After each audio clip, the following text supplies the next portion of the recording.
बगावती सुर पार्टी नेताओं पर निशाना और महिला आरक्षण बिल पर पीएम मोदी को खत। क्या है उमा भारती का पॉलिटिकल स्टैंड?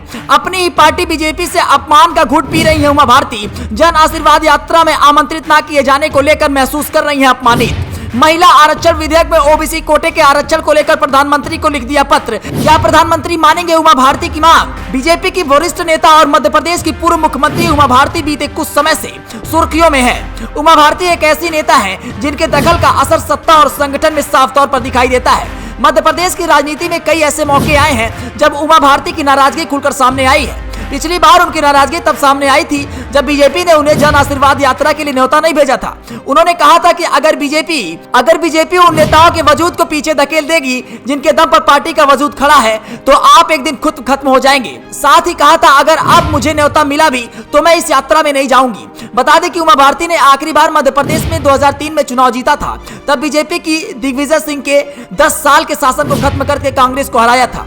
ये उस राजनेता के जीवन का एक बड़ा क्षण था जिन्हें उस समय हिंदुत्व आंदोलन का अग्रणी स्तंभ माना जाता था।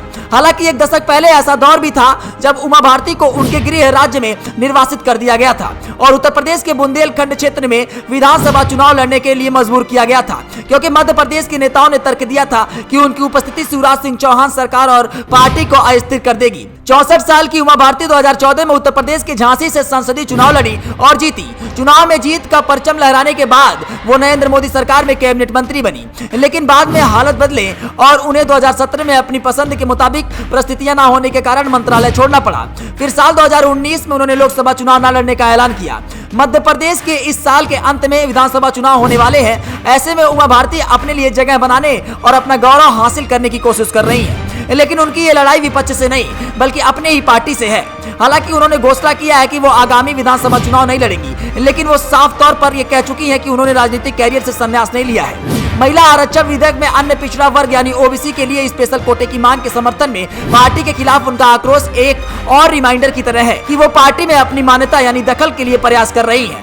लोकसभा में महिला आरक्षण बिल यानी महिला आरक्षण विधेयक पेश होने के कुछ ही घंटे बाद 19 सितंबर की सुबह प्रधानमंत्री नरेंद्र मोदी को पत्र लिख दिया और बाद में अपनी नाराजगी सार्वजनिक करते हुए कहा कि इस बात से मैं निराश हूं कि विधेयक में महिलाओं के लिए 33% सीटें आरक्षित हैं। लोकसभा और राज्य विधानसभाओं में ओबीसी महिलाओं के लिए कोई कोटा तय नहीं किया गया है। उमा भारती जिस लाइन पर चल रही है वो पार्टी के वर्तमान रुख से पूरी तरह मुख्तलिफ है और उन्होंने केंद्रीय नेतृत्व को यह याद दिलाने की कोशिश की कि जब एसडी देवगौड़ा के प्रधानमंत्री काल में विधेयक लोकसभा में पेश किया गया था तो उन्होंने ऐसा ही रुख अपनाया था। हाल ही में उमा भारती ने यह कहकर पार्टी पर निशाना साधा है कि चुनावी राज्य मध्य प्रदेश के विभिन्न हिस्सों से निकाली जा रही जन यात्रा के लिए उन्हें आमंत्रित नहीं किए जाने पर वह अपमानित महसूस कर रही है। उन्होंने कहा कि मैं भले यात्रा में नहीं जाती या जाती, लेकिन उन्हें कम से कम मुझे आमंत्रित करने का दिखावा तो करना चाहिए था। उन्होंने कहा कि अगर अब निमंत्रण मिलता है तो भी वो रैलियों में शामिल नहीं होगी और ना ही उनके सम्मान में होने वाले कार्यक्रम में वो शामिल होने वाली हैं। उन्होंने दावा किया है कि शायद नेताओं को डर था कि वो सुर्खियां बटोर सकती हैं। उमा भारती की उपस्थिति दूसरे नेताओं की मौजूदगी को कमजोर कर देगी। उमा भारती का सीधापन अक्सर उन पर भारी पड़ जाता है। हालांकि उमा भारती ने एमपी बीजेपी और केंद्रीय नेतृत्व में कुछ साथी हैं, लेकिन 2004 में पार्टी छोड़ने से पहले वो मुरली मनोहर जोशी और लाल कृष्ण आडवाणी जैसी नेताओं की करीबी थी। लेकिन नरेंद्र मोदी, अमित शाह का भाजपा में उदय का मतलब केंद्रीय नेतृत्व तक उनकी पहुंच अब सीमित हो गई है।